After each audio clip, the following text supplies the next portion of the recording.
예수님께서 갈릴리로 물러가셨다. 영어 성경 찾아보니까 withdraw라고 하는 단어를 쓰고 있더라고요. 말 그대로 어떤 위기나 위험에 직면하게 되었을 때 그 두려움을 피하기 위해서 은거지나 혹은 철수하는 그 모든 이야기들을 나타내는 그런 의미라고 말씀을 드릴 수가 있습니다. 예수님께서 withdraw 하셨다는 거예요. 예수님께서 철수하셨다는 거예요. 예수님께서 좀 나쁘게 얘기하면 피신하셨다. 왜 예수님이 피신하셨을까요? 바로 앞에 나와 있는 이야기를 보면 요한이 잡혔다는 소식을 들으셨기 때문에. 근데 왜 요한이 잡혔는데 예수님이 도망가셔야 하죠?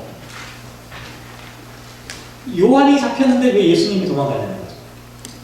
왜냐하면 요한복음 3장 21절, 22절 말씀을 보면 이런 말씀이 기록되어 있어요. 그 후에 예수께서 제자들과 유대 땅으로 가서 거기 함께 이와시며 세례를 베푸시더라. 다시 말씀드리면 세례 요한이 세례를 베풀고 있을 때 예수님도 그 근처에서 세례를 베풀고 있었다는 거죠. 세례 요한이 베풀었던 사역하고 예수님이 하셨던 사역이 크게 다르지 않았다는 거예요. 그런데 지금 누가 잡혔어요? 세례 요한이 체포된 겁니다. 그러니까 똑같은 사역을 하고 있는 예수님도 위험한 상황 가운데 놓일 수밖에 없었다는 것이죠. 그리고 단순하게 체포만 된 게 아니죠. 마태복음 14장 그 뒤편에 보면 쭉 어떤 이야기가 기록되어졌냐면 세례 요한이 체포된 다음에 어떻게 됐습니까? 목이 잘려서 처형당한 이야기가 그 뒤에 기록되어졌습니다. 다시 말씀드리면 세례 요한이 단순하게 체포되었다가 며칠 있다가 훈방되는 그런 차원이 아니라 세례 요한이 체포된 이후로 목숨을 잃는 처형당하는 그러한 소식들을 사람들이 듣게 되었다. 그러니까 예수님께서 세례 요한과 동일한 세례 사역을 베풀고 있던 예수님께서 그 자리를 황급하게 피하실 수밖에 없었다. 이렇게 이해가 된다는 것이죠. 그렇죠? 근데 저는 솔직히 오늘 본문 말씀이 그렇게 이해되지만 그렇게 이해하고 싶지가 않더라고요. 왜냐하면 제가 믿고 있는 예수님이 목숨을 구하기 위해서 도망치는 모습으로 기록되는 게 영 찜찜하다. 물론 아직 하나님의 때가 되지 않았어요. 예수님께서 십자가를 지시고 또 고통당하시고 하셔야 되는 순서가 다 남아있긴 하지만 제가 믿고 있는 예수님께서 위기가 닥쳐오니까 불안하니까 겁나니까 그 자리를 도망치듯이 피신하여 다른 곳으로 가셨다. 이렇게 오늘 본문 말씀을 이해해도 되는 것일까? 그런 생각이 좀 들더라고요. 그래서 아닐지도 몰라. 세례 요한이 잡혀서 예수님께서 피신하셨다는 이 이야기가 조금 다른 의미가 기록되어 있을지도 몰라. 이런 생각을 갖고 제가 본문을 좀 묵상을 해봤어요. 그랬더니 참 다행스럽게도 오늘 본문을 기록하고 있는 마태는 조금 다르게 이 사실을 기록하고 있었습니다. 어떻게 기록하고 있었냐면 14절 말씀을 한번 보실까요? 14절 함께 읽겠습니다. 시작. 이는 선지자 이사야를 통하여 하신 말씀을 이루려 하십니다. 마태복음을 기록한 마태는 예수께서 요한이 잡혔음을 들으시고 갈릴리로 물러가셨다는 이 사실을 예수님이 비겁하게 목숨을 구하기 위해 도망친 사건으로 기록하는 것이 아니라 예수님께서 갈릴리로 물러가신 이 사건은 성경에 기록되어져 있는 이사야의 말씀을 성취하는 과정이다라고 하는 것을 말씀하고 있다. 구체적으로 보시면 15절, 16절이 바로 이사야서의 말씀을 인용하고 있습니다. 같이 읽어보죠. 계속 시작. 스불론 땅과 납달리 땅과 요단강 저편 해변들과 이방의 갈릴리여 그간에 앉은 백성이 빛을 보았고 사망의 가까 그들의 앉은 자들에게 빛이 비치어도다 하였느니라. 이사야서 9장에 나와 있는 이 말씀을 마태가 인용하면서 예수님께서 갈릴리로 도망치신 것이 아니라 어둠과 사망의 그늘에 앉아있는 사람들에게 희망의 빛을 비추기 위해서 예수님은 그곳으로 가셨다라고 하는 의미로 설명을 해주고 있다는 거죠. 또 하나 더 분명한 사실은 어떤 거냐면 예수님이 피신하신 그 갈릴리는 당시에 누가 다스리고 있었냐면 세례 요한을 체포하고 죽인 헤롯 안티파스가 통치하고 있었던 곳이었습니다. 그럼 잘 생각해 보세요. 세례 요한을 체포한 사람이 헤롯 안티파스인데 헤롯 안티파스가 통치하던 곳이 어디냐면 갈릴리와 베레아 지역이었어요. 예수님께서 세례 요한이 체포됐다는 소식을 들으셨으면 어디로 도망가셔야 되냐면 헤롯 안티파스가 통치하고 있는 곳을 피해가야 돼요. 그게 상식이지 않습니까? 그런데 예수님께서 헤롯 안티파스가 통치하고 있는 그 갈릴리 지역으로 들어가셨다는 얘기는 예수님의 갈릴리 행이 도피가 아니라고 하는 사실을 분명하게 설명하고 있는 그 같은 내용이라고 말씀을 드릴 수가 있다. 결국 오늘 우리가 함께 읽었던 12절 말씀은 예수께서 요한이 잡혔음을 들으시고 갈릴리로 피신하셨다라고 하는 의미로 읽을 것이 아니라 헤롯이 세례 요한을 체포하고 죽이려고 했지만 그럼에도 불구하고 예수님은 갈릴리로 가셨다 이렇게 이해한 것이 오늘 본문을 정확하게 보는 거예요. 문제는 예수님이 왜 그렇게 위험한 갈릴리로 들어가시려고 하셨느냐라고 하는 사실입니다. 헤롯 안티파스가 통치하고 있는 갈릴리를 피해가야 될 텐데 왜 하필이면 그곳으로 예수님이 가셨냐는 거예요. 갈릴리가 어떤 곳이길래? 갈릴리에 대해서 몇 가지 한번 특징적인 사건들을 우리가 한번 생각해 볼 필요가 있는 거예요.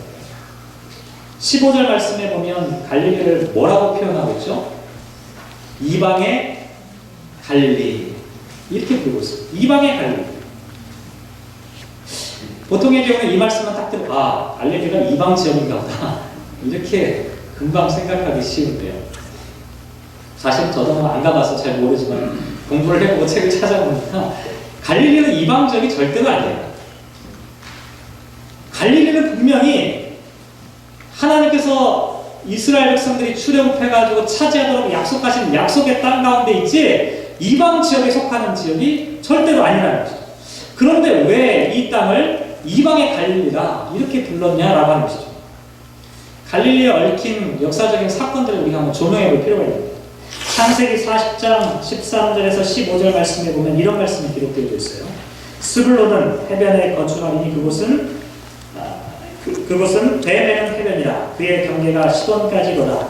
이사갈은 양의 우리 사이에 꿇어앉은 건장한 낙이다. 그는 쉴 곳을 보고 좋게 여기며 토지를 보고 아름답게 여기고 어깨를 내려 짐을 메고 앞제 아래에서 섬기리로다 라고 하는 말씀이 기록되어 있습니다. 여기 나와 있는 스불론이나 시돈이나 이사갈 등은 모두 갈릴리 지역에 속한 그런 도시들을 나타내요. 그런데 이 도시들을 묘사하는 표현이 어떤 표현이냐면 갈릴리가 바다에 근접해 있는 아주 아름다운 도시다 이렇게 설명하고 있다. 마치 어디처럼요?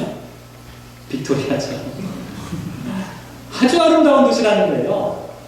또 유대 역사학자인 요세푸스라고 하는 사람은 갈릴리 지역을 뭐라고 얘기했냐면 아주 비옥한 이 갈릴리 지역 전체가 아주 비옥한 푸른 정원이다 이렇게 표현했어요. 캐나다에서 푸른 정원이 어디입니까? 눈 내리지 않는 곳이 어디예요? 빅토리아 섬이에요. 갈릴리가 그랬다는 거예요. 또 사무엘하 20장 19절 말씀 보면 갈릴리를 표현하는 표현이 나와 있는데 또 이런 표현이 나와요. 이스라엘 가운데 어머니 같은 성을 멸하고자 하시는 자다. 갈릴리를 뭐라고 설명하고 있냐면 이스라엘의 어머니 같은 성이다 이렇게 표현을 하고 있다. 무슨 얘기냐면 갈릴리는 엄청 비옥한 땅이었어요. 엄청 아름다운 땅이었어요. 엄청 좋은 땅이었어요. 이렇게 좋은 땅, 아름다운 땅을 사람들이 그냥 내버려 둘 리가 없죠.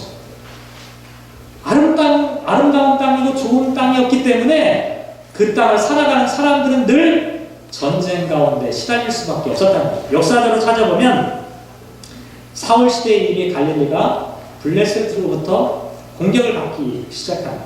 그래서 에브라임과 므낫세 베냐민 지파와 단절되는 그런 아픈 역사를 경험하게 됩니다.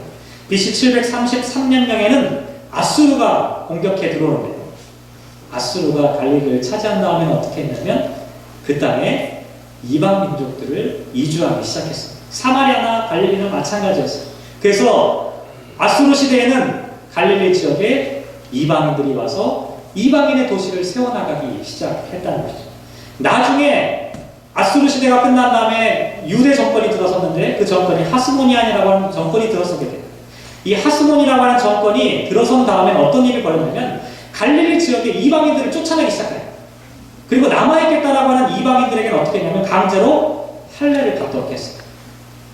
유대인으로 만들려고 했다는 거죠. 이게 하스몬 왕조 시대였어요. 하스몬 왕조 시대가 끝난 다음에 어떤 시대로 이어지게 되냐면 그 다음에 로마 시대로 이어지는데요. 로마 시대, 로마가 직접 통치하지 않았어요. 처음엔 누구를 통치했냐면 대리 통치를 시작해요. 그게 누구였냐면 아까 말씀드린 헤롯 대왕이라고 하는 사람이 로마에 돈을 바치고 이 지역을 대리 통치하기 시작했어요. 근데 헤롯 대왕이 죽은 다음에 어떻게 됩니까? 나라가 3등분 되기 시작해요. 그때 어떻게 돼요? 유대 지역과 갈릴리 지역이 분리되기 시작하는 거예요. 이런 역사적인 어떤 과정들이 갈릴리와 얽혀 있는 내용이라고 말씀을 드릴 수가 있는 거예요. 이런 여러 가지 이유들 때문에 갈릴리는 참으로 아름다운 땅이었고 풍족한 땅이었고 비옥한 땅이었음에도 불구하고 유대인들은 그 땅을 잡종이다 이렇게 불렀다는 거예요. 깨끗하지 않은 땅이다 이렇게 생각하고 있었다는 거죠. 자, 이런 땅이 바로 갈릴리였어요. 그런데 이런 땅이었던 갈릴리의 역사 때문에 예수님께서 과연 그 땅을 가신 것인가? 그 이유를 좀 더 한번 추적해 볼 필요가 있어요. 예수님께서 왜 그런 위험한 상황 가운데 갈릴리로 가실 수밖에 없었을까? 조금 더 갈릴리와 얽혀있는 상황들을 우리가 좀 이해해 볼 필요가 있습니다. 갈릴리가 이렇게 이방에 의해서 혼합되어지고 이방 사람들이 함께 섞여 살기 시작하면서 이방화 되어가는 것이 분명히 있었습니다. 그런데 그렇다고 갈릴리가 통째로 이방화된 것은 아니었습니다. 오히려 참 아이러니한 일인데요. 오히려 그 안에 있는 이 농촌 지역에 살고 있는 사람들은 더 극단적으로 유대 민족적인 그 어떤 풍습과 종교적인 신앙 전통을 지키려고 했던 사람들이 더 많았습니다. 다시 말씀드리면 갈릴리 지역이 있는데 해안 지역, 주변과 사람들이 많이 교통할 수 있는 해안 지역에 있는 사람들은 많은 부분이 이방화되기 시작했어요. 이방의 도시들이 세워졌어요. 그런데 사람들이 접근하기 어려운 산악지역이나 농촌지역에 살고 있는 사람들은 더 강력한 유대 민족주의 운동을 그 안에서 일으키고 있었다는 거예요. 가장 대표적인 것이 뭐냐면 젤로 땅이라고 하는 사람입니다. 여러분 아마 잘 못 들어보셨을 텐데 갈릴리에는 젤로 땅파가 주둔하고 있었어요. 젤로 땅파는 어떤 사람들이었냐면 무장투쟁을 주장하는 사람들이었습니다. 로마의 식민지 지배로부터 무장투쟁을 해서라도 그 로마를 쫓아내야 한다는 것이 젤로 땅파 사람들의 생각이었습니다. 왜냐하면 이 사람들은 우리는 오직 하나님의 통치만을 받아야 되는데 로마와 또 헤롯이 우리를 다스리고 있다는 거예요. 우리는 그 통치를 받을 수 없다라고 하는 거예요. 그래서 그와 같은 외부 세력을 극단적으로, 그래서 심지어 어떤 사람들은 가슴에 칼을 품고 다니는 그런 사람들도 있습니다. 그렇게 해서라도 유대 민족주의 구약의 전통을 지켜내야 한다라고 생각하는 사람들이 있었다. 그래서 갈릴리에서 어떤 일들이 빈번하게 일어났냐면 폭동들이 많이 일어나기 시작했어요. 이때 당시 어떤 일이 있었냐면 갈릴리가 아닌 다른 유대 지역에 로마 정부가 인구조사, 호구조사를 실시하는 사건들이 있었습니다. 인구조사, 호구조사를 실시하는 가장 중요한 목적은 뭐냐면 세금 때문에. 이스라엘 백성들에게 세금을 많이 걷어내기 위해서는 사람 숫자를 정확하게 파악할 필요가 있었던 거예요. 그래가지고 세금 조사를, 인구 조사를 하기 시작하니까 여기에 저항하는 운동이 일어나기 시작했는데 가장 먼저 일어났던 데가 어디냐면 갈릴리는 호구 조사의 대상도 아니었는데 갈릴리에서 폭동이 일어나요. 그만큼 갈릴리는 아주 살벌한 그와 같은, 지금 시대로 얘기하면 어떤 혁명의 기운이 막 꿈틀거리는 그와 같은 도시가 갈릴리라고 하는 그 도시의 특징이었다는 거예요. 로마인들의 입장에서 보면 갈릴리는 골치 아픈 곳이었어요. 로마의 입장에, 아니 통치자의 입장에서 보면 갈릴리는 위험한 곳이었어요. 유대인들의 입장에서 보면 갈릴리는 역시 불순한 사람들이었어요. 종교적으로 섞여 있는 사람들이에요. 그 사람들은 깨끗한 사람으로 여겨지지 않았어요. 그러니까 갈릴리에 있는 사람들은 로마인들이나 지배자들에게도 미움을 받는 사람들이었고 유대인들에게도 미움을 받는, 양쪽으로부터 인정받지 못하는 사람들이었다. 그래서 성경을 찾아보면 갈릴리에 대해서 비하하는 표현들이 참으로 많이 나와요. 요한복음 1장 46절 보면 나다나엘이 이렇게 얘기해요. 나사렛에서 무슨 선한 것이 날 수 있다. 나사렛이 바로 갈릴리죠.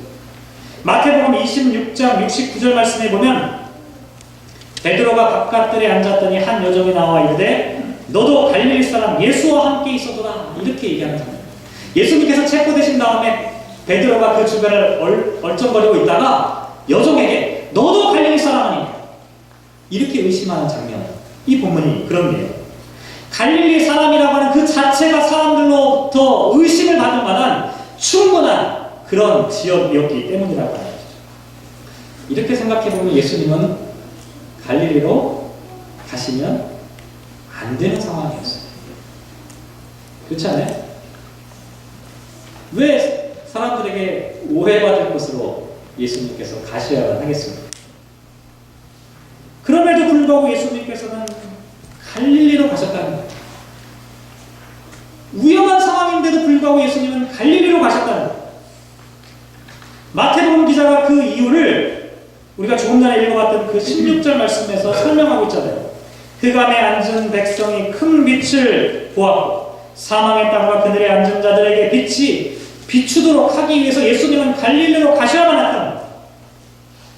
왜냐하면 지금까지 말씀드린 대로 갈릴리는 어둠의 땅이었기 때문에 그래요. 사망의 땅이었기 때문에 그래요. 사람들로부터 멸시받고 천대받고 인정받지 못하는 그와 같은 땅이었기 때문에, 어둠이 지배하고 있는 땅이었기 때문에 예수님은 그 땅으로 가실 수밖에 없었다는 거죠. 저는 말씀을 묵상하면서 그런 생각 해봤어요. 우리가 가야 할 깊은 데가 혹시 갈릴리가 아닐까. 만약 예수님께서 세례 요한이 잡혔다는 소식을 드시고 갈릴리가 아니라 예루살렘으로 가셨다면 어떻게 됐을까요? 종교와 정치의 중심지였던 예루살렘으로 가셨다면 아마 예수님은 종교와 정치 지도자를 통해서 좋은 훈련과 좋은 인간관계, 인맥관계를 맺으면서 아마 승승장구하셨을지도 몰라요. 그런데 예수님은 갈릴리로 가셨다는 거예요. 사람들이 의혹의 눈으로 쳐다보게 된 그 지역을 예수님은 마다하지 않고 그곳을 향해 가셨다는 거예요. 왜냐하면 그곳이 흑암의 땅이었기 때문에, 그곳이 어둠의 땅이었기 때문에 그렇다. 여러분도 한 번씩은 아마 들어보셨을 텐데요. 유명한 이야기가 이런 이야기가 있어요. 영국에서 각종 병으로 시달리는 아프리카를 위해서 선교 의료기금을 모금하는 그런 행사가 있었는데, 서양 사람들하고 우리는 동원할 때 이제 뒤에서 동원함을 가지고 들어오잖아요. 예전에는 어떻게 했습니까? 동원이 바구니가 있잖아요. 주머니에 있는 거. 그걸 다 돌리면서 수전을 했었는데, 서양 사람들은 어떻게 수전을 했었냐면, 그 은접시가 있어요. 은접시를, 널따랗게 되어 있는 은접시를 사람들에게 옆으로 이렇게 쭉 돌리는 그런 형식으로 그 헌금을 수전을 했었는데, 그 의료 선교기금을 모금하는 그 행사에서 사람들이 그 은접시를 쭉 돌리고 있을 때 어떤 일이 벌어졌냐면, 우리처럼 아마 같은 꼬맹이 아이들도 같이 그 자리에 있었던 거예요. 한 꼬마 아이가 은접시가 돌아갈 때 그 위에 올라서는 거예요. 사람들이 깜짝 놀랐어요. 이 친구, 이 꼬맹이가 장난을 치나? 근데 동전을 땡그랑 올려놓고 그 은접시가 돌아가는 순간 자기 앞에 왔던 그 은접시 앞에 이 어린 꼬마아이가 그 은접시 위에 올라선 거예요. 어른들이 물어봤어요. 꼬마야, 거기 올라가면 안 된단다. 그랬더니 이 꼬마아이가 뭐라고 얘기를 했냐면, 나는 하나님께 드릴 돈이 아무것도 없습니다. 그 대신 아프리카를 위해서 저를 드리겠습니다. 이 어린아이가 누구였냐면 아프리카의 성자로 불리는 리빙스턴의 이야기입니다. 그래서 그런 생각이 들더라고요. 예수님께서 갈릴리로 가신 것은 어떤 이유였을까? 사람들은 그곳을 피하라고 이야기했을 겁니다. 그곳을 가면 안 된다라고 얘기했을 거예요. 예수님도 그곳을 가는 것이 얼마나 사람들로부터 오해받을 짓인지를 잘 알고 있었을 겁니다. 그런데 예수님을 갈릴리로 가도록 하신 것은 뭐냐면 그 땅에 살고 있는 사람들의 영적 상태가 사망과 어둠 가운데 놓여있다는 사실을 예수님은 보셨기 때문이랍니다. 예수님은 그래서 그럼에도 불구하고 사람들로부터 받을 수 있는 오해에도 불구하고 그 땅에 있는 그 어둠을 하나님의 빛으로 변화시키기 위해 예수님 자신이 그 은접시 위에 올라가신 것과 같다는 것입니다. 예수님께서 갈릴리로 가실 수밖에 없었던 그 이유를 제가 지난 한 주간 동안 묵상해 보면서 사람들이 흑암에 앉아 있었다. 사망의 땅과 그늘 가운데 앉아 있었다라고 하는 그 단어가 제 머릿속에 계속해서 메아리치기 시작했어요. 그러면서 공교롭게 또 어떤 이야기가 생각이 났냐면 1월달 우리 구역 모임 시간에 시편 1편 말씀을 함께 묵상을 했는데 시편 1편 1절 말씀을 보면 어떤 말씀이 기록되어 있냐면 복 있는 사람은 악인들의 꾀를 따르지 아니하며 죄인들의 길에 서지 아니하며 오만한 자들의 자리에 앉지 아니하고 라고 하는 말씀이 기록되어 있습니다. 어떤 사람의 행복을 누리며 사는 사람이냐라고 하는 질문에 대해서 악인과 죄인 그리고 오만한 자들을 언급하면서 이런 사람들처럼 살지 않는 것이 행복한 사람이다. 그러면서 처음에는 어떻게 해요? 할까 말까 망설이는 꾀로부터 시작해서 나중에는 어떻게 해요? 점차 그 길로 들어서고 나중에는 그 자리에 주저앉는 데까지 나간다. 이 죄악이 점점 확산되고 확대되는 그 과정을 설명을 드렸어요. 처음에는 작은 유혹부터 시작되지만 나중에는 조직적이고 구체적인 악으로 발전하고 있는 그 모습, 그것이 주저앉아 있는 모습이에요. 근데 그 말씀과 오늘 본문에 나와 있는 흑암에 앉은 백성이 큰 빛을 보고 사망의 땅과 그들의 앉은 자들에게 빛이 비춘다라고 하는 말씀이 오버랩되기 시작합니다. 예수님이 보셨던 것은 무엇이냐면 지금 갈릴리에 살고 있는 그 사람들의 영적 상태가 최종적인 악의 상태에 머물러 있다라고 하는 것을 보셨다는 거예요. 사람들이 죄를 저지를까 말까 왔다 갔다 흔들리는 그런 갈등의 상황이 아니라는 거예요. 이미 악을 선택한 겁니다. 그 자리에 주저앉아 있는 거예요. 그것은 그래서 어떠한 희망도 없었다. 캄캄한 암흑이 그 땅을 지배하고 있었다는 거예요. 근데 예수님께서 그 땅에 어떻게 빛을 전해주셨습니까? 그렇게 어두운 세상을 향해서 예수님은 어떻게 빛을 전해주기를 원하셨어요? 17절 말씀 같이 한번 해볼까요? 17절 말씀 같이 읽겠습니다. 시작. 이때부터 예수께서 일어서 전파하여 이르시되 회개하라 천국이 가까웠느니라 하시니라. 앞에서 제가 젤로 땅에 대해서 이 말씀드렸잖아요. 젤로 땅은 무장혁명을 주장하는 사람들이었어요. 젤로 땅 중에 아까 말씀드린 대로 가슴에 시카를 품고 있는 사람인데 그 시카를 품고 있는 사람들을 뭐라고 불렀냐면 시카리파라고 불렀어요. 진짜예요. 발음도 비슷해요. 가슴 속에 시카를 품고 다녀가지고 저 매국노를 만나잖아요. 뒤에 가서 암살하는 조직이었어요. 이 시카리파가 제일 무서운 파였어요. 이 젤로 땅파는 무장 항쟁을 주장하는 사람들, 그들의 근거지가 바로 갈릴리에 있었어요. 예수님께서 갈릴리로 가신 것은 사람들에게 오해받을 만한 상황이라고 말씀드렸어요. 사람들이 예수님도 민족주의 독립운동을 하기 위해 갈릴리로 갔다고 생각하고 있었어요. 심지어 누구도 예수님의 제자들조차도 예수님께서 민족 독립운동을 하기 위해 갈릴리에서 사람을 모으신다라고 생각했던 제자들조차도 있었어요. 그런데 예수님께서 하신 독립운동은 로마로부터의 독립이 아니었어요. 그것은 죄로부터의 독립이었어요.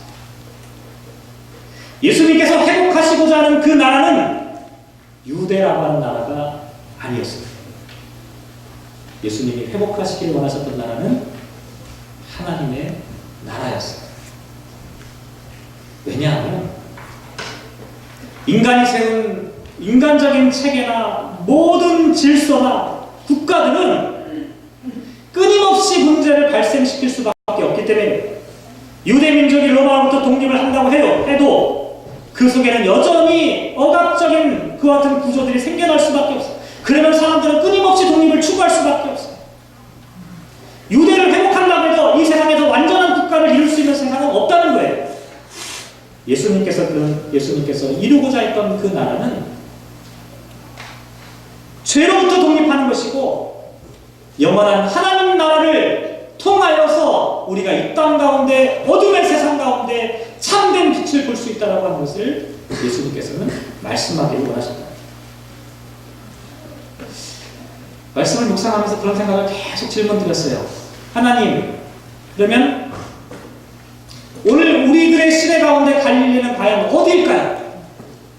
예수님께서 그럼에도 불구하고 갈릴리로 가셨는데 오늘 이 말씀을 우리들의 삶 가운데 적용해 봐야 될 텐데 오늘 우리들이 가야 할 그 갈릴리는 과연 어디일까요? 많은 사람들이 이렇게 생각하기 쉬워요. 저도 처음에 그렇게 생각했는데 그래, 그것은 북한 땅과 같은 곳일지도 몰라. 진짜 그렇잖아요. 어둠의 땅이잖아요. 북한만큼 답답한 땅이 어디 있습니까? 칠흑 같은 고통스러운 오늘 본문에 나와 있는 내용과 너무나 일치하는 땅이 그런 땅들이에요. 물론 그 땅도 우리가 기억해야 할 갈릴리인 것은 분명합니다. 말씀을 묵상하면 묵상할수록 어떤 생각이 제 마음속에 더 깊이 다가오게 되냐면 예수님께서 찾아가신 그 갈릴리는 어쩌면 저와 여러분의 영적 상태가 어둠 가운데 있는 바로 그곳이 우리 주님께서 끊임없이 찾아가기를 원하시는 그 갈릴리가 아닐까 이런 생각들을 해보게 되었습니다. 저와 여러분이 어쩌면 갈릴리와 같은 그와 같은 상황 가운데 놓여 있을지도 모른다는 거예요. 아니 저와 여러분이 지금 그와 같은 갈릴리 같은 어둠 가운데 살고 있는지도 모르는 진리의 빛이 없다면 저와 여러분을 비춰주시는 하나님의 은총의 빛이 사라져버렸다면 우리는 밝은 곳을 살고 있다고 해도 우리는 이미 어둠 가운데 갈릴리와 같은 그 고난과 고통의 땅 가운데 암흑의 땅 가운데 우리는 살고 있다는 사실을 기억할 필요가 있다. 예수님께서는 그런데 참 감사하게도 갈릴리에 있는 저와 여러분을 보시면서 외면하지 않으시고 예수님께서는 당신에게 닥칠 그 위기와 위험은 무릅쓰고라도 갈릴리에 있는 그 사람들이 어둠에 있다는 사실을 그것을 바라보며 그 땅을 향해 지금 가고 있다는 거예요. 저와 여러분이 지금 어떤 상황에 놓여있다 할지라도 주님은 찾아가신다는 거예요. 저와 여러분이 어둠 가운데 있을지라도 우리가 갈릴리 가운데 있다 할지라도 주님은 찾아오신다는 거예요. 그렇게 생각하니까 우리를 향해 찾아오시는 주님의 모습이 얼마나 감사한지 모르겠다는 생각을 해보거든요. 주님이 저와 여러분을 찾아오셨어요. 저와 여러분에게 빛을 비춰주셨어요. 그럼 우리가 어떻게 돼요? 그 다음에는 우리가 가야 할 곳이 어디겠습니까? 저와 여러분이 또한 또다시 나아가야 될, 또다시 찾아내야 할 곳이 바로 이 세상의 갈릴리라고 하는 거죠. 빅토리아 참 아름다운 땅입니다. 갈릴리와 똑같아요. 아름다운 땅이, 그러나 그 아름다운 땅이 어둠 가운데 잠겨있는 곳이죠. 예수님 그것을 보셨다는 거예요. 어쩌면 오늘 선교사님, 정인원 선교사님의 편지를 함께 읽었는데 그곳이 갈릴리와 같은 곳일지도 몰라요. 이 세상에 수많은 갈릴리가 우리 가운데 있다는 거죠. 아직도 어둠 가운데 있는 그 같은 영적인 갈릴리가 우리 주변에 많이 있다는 거예요. 2014년 저와 여러분이 가야 할 깊은 데가 과연 어디일까요? 그곳은 갈릴리가 아닐까요? 사랑하는 성도 여러분,